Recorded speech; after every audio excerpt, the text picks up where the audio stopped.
Gnostics was the flow of reality from eternity, pre-existent state. Sophia.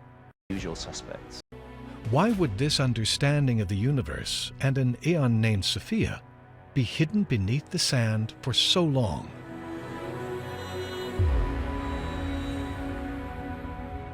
There's that movie, The Usual Suspects. There's a line in the movie.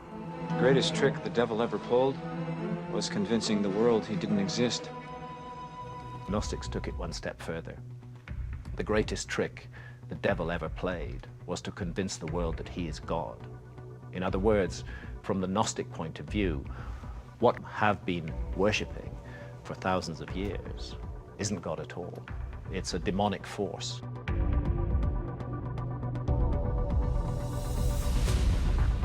The Sumerian texts allude to the same principle that a great administrator named Satan looked over the people of the Garden of Eden. His name in the Sumerian text was the god Enlil, and his hopes were to enslave the human race. He then appears in the garden as Yahweh, the biblical god. The serpent in the garden, however, was another Sumerian god named Enki, whose desire was to free the human race through knowledge. How did this concept of good and evil get so flipped upside down? In 2003, we discovered a degeneration in the brain that seemed to be programmed due to a molecule called PP1.